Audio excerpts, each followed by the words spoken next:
नमस्कार दोस्तों, welcome to Aussie astrology. मैं नीतू सिंह। दोस्तों, आज के वीडियो में हम जानेंगे कि मोर पंख के उपाय से कैसे बने करोड़पति। मोर पंख के उपाय से ऐसे कौन से उपाय बताए गए हैं शास्त्रों में मोर पंख के, जिससे कि हम करोड़पति बन सकते हैं, जिससे कि हमारी आर्थिक स्थिति अच्छी हो सकती है। हम सभी इस बात को बहुत अच्छे से जानते हैं कि दुनिया का हर इंसान धनवान बनना चाहता है और इसके लिए व्यक्ति समय समय पर कई तरह के उपायों का इस्तेमाल करता है, कई तरह के टोटके अपनाता है, लेकिन कई बार उपाय सफल नहीं हो पाते और कई बार हम बहुत निराशावादी भी बन जाते हैं।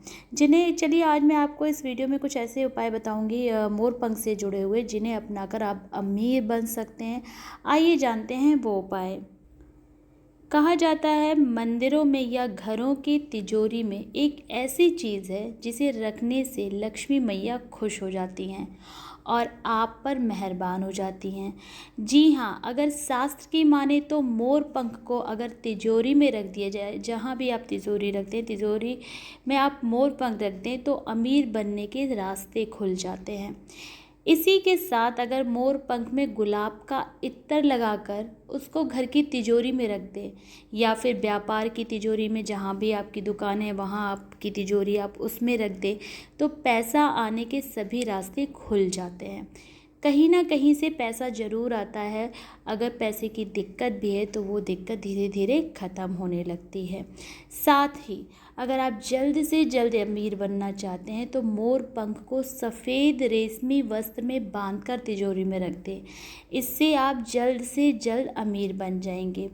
वहीं अगर आप कुछ दिनों में अमीर बनना चाहते हैं तो मोती शंख जो होता है वो भी आप मोर पंख के साथ मोती शंख को लाल वस्त्र में बांधकर तिजोरी में रख सकते हैं, क्योंकि इससे जल्द अमीर बनने के सारे रास्ते खुलते हैं। घर में धन धान की बढ़ोतरी होनी शुरू हो जाती है।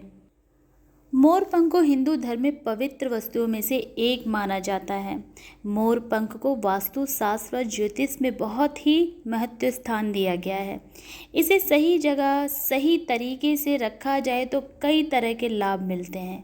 मोर पंख को अपने पास रखने से कुंडली में जो दोष होते हैं या फिर घर में जो वास्तु दोष होता है वो भी दूर होता है। अपने आसपास रखने से नकारात्मक शक्ति को कम करता है। भगवान श्री कृष्ण के मुकुट पर मोर पंख को सौभाग्य का प्रतीक माना जाता है। ये तो आपने देखा ही होगा मंदिर में या फिर घर में जिन्होंने भी गोपाल जी रखे हैं, सबके मुकुट में बिना मोर पंख का कोई मुकुट नहीं होता। तो इसी से आप अनुमान लगा सकते हैं कि मोर पंख का कितना बड़ा महत्व है। आर्थिक समस्या की तंगी को कम करता है। मोर पंख ऐसी जगह रखें जहां घर में आते जाते सबकी नज़र उस पर पड़े। ऐसी जगह लगा दीजिए, घर का कोई भी सदस्य आ रहा है तो उसकी नज़र मोर पंख पे पड़ जाए। इस तरह नकारात्मक शक्ति कम करता है और सकारात्मक ऊर्जा की वृद्धि करता है। अगर ज़रूरी काम रुका हो तो अपने बेडरूम की पूर्व दक्षिण दिशा में मोर पंख लगाइए, जिससे रुके हुए काम के योग बनते हैं। जो भी आपके काम धंधे चौपट हो गए थे या रुक गए थे, आप खुद ब खुद देखेंगे किसी न किसी वजह से वो शुरू हो जाएंगे। घर या दुकान स्थापित करने से पैसे की तंगी को कम करता है। घर में या फिर दुकान में आप उसको पूर्व दक्षिण दिशा में अगर स्थापित करेंगे तो आपके घर की या दुकान की पैसों की तंगी को ये ख़त्म करता है।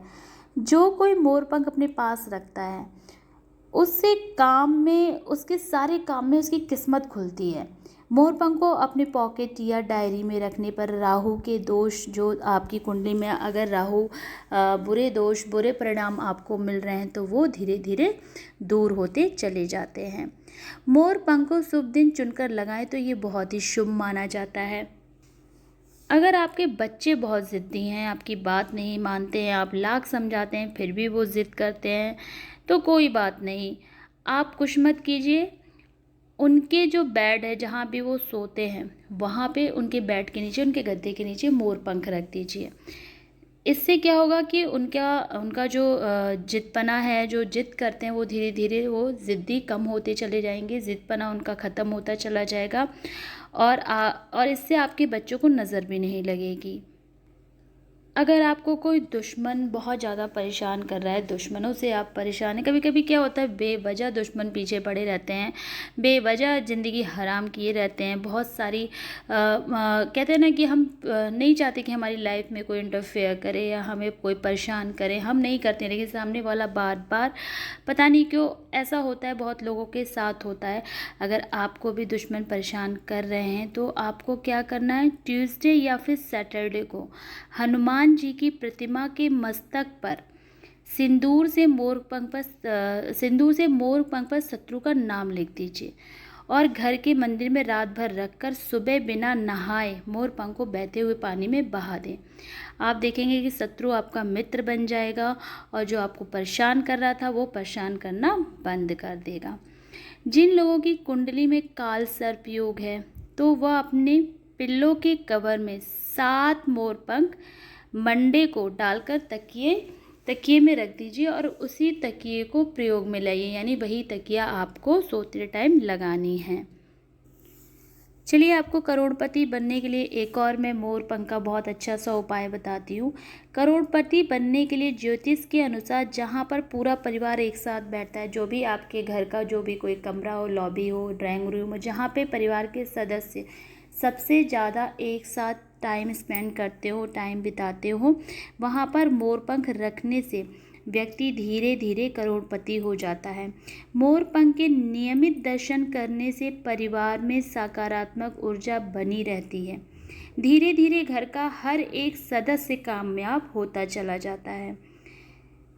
2 मोरपंख के जोड़े को पति पत्नी के कमरे में पूर्व पश्चिम दिशा में लगाने से दंपति के बीच में प्रेम और बढ़ जाता है। अगर पति पत्नी में बहुत लड़ाइयाँ हो रही हैं तो आप क्या कीजिए, आपका जो बेडरूम है उसके पूर्व पश्चिम दिशा में 2 मोरपंख का आप जोड़ा लगा दीजिए। इससे लड़ाई झगड़े ख़त्म हो जाएंगे और आप देखेंगे धीरे धीरे एक दूसरे को समझने भी लगेंगे, मनमुटाव जो था वो ख़त्म होगा। इससे दोनों के रिश्ते भी मजबूत होते चले जाएंगे।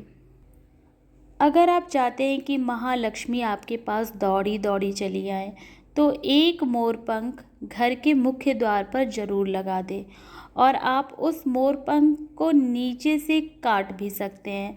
उस मोरपंख को आप फ़ोटो फ्रेम भी करा सकते हैं। ज्योतिष के अनुसार घर के मुख्य द्वार पर मोरपंख लगाने से पैसा चुंबक की तरह दौड़ा चला आता है।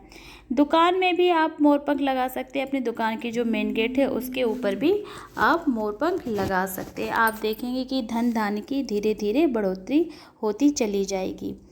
ऐसा करने से कामकाज बहुत अच्छे चलने लगते हैं। वैसे तो माता लक्ष्मी का साथ हर किसी को नहीं मिलता है, लेकिन ज्योतिष के अनुसार कुछ उपाय और अपनी श्रद्धा, विश्वास और मेहनत के दम पर व्यक्ति कहीं से कहीं यानी फर्श से अर्श पर भी पहुंच जाता है। कहते हैं रंक को राजा और राजा को रंक बनते देर नहीं लगती। कुछ लोगों के घमंड भी ले डूबते हैं। कभी कभी होता है बहुत अमीर इंसान बन जाता है और उसके अंदर बहुत ज़्यादा एक ईगो आ जाता है, लेकिन ये वक्त और किस्मत बहुत ही बलवान है, कब बदल जाए ये हम आप किसी को भी नहीं पता होता। इसलिए उपाय हमेशा सात्विक कीजिए, उपाय किसी का बुरा करके मत सोचिए और जब आप अमीर हों कभी भी किसी पे घमंड मत दिखाइए, क्योंकि टाइम से बड़ा बलवान कुछ भी नहीं। अगर आपको मेरी वीडियो पसंद आई, वीडियो लाइक करें, शेयर करें, मुझसे जुड़ने के लिए मेरे चैनल को सब्सक्राइब करें। आप मुझे कमेंट भी कर सकते हैं। फिर मिलेंगे। जय माता दी।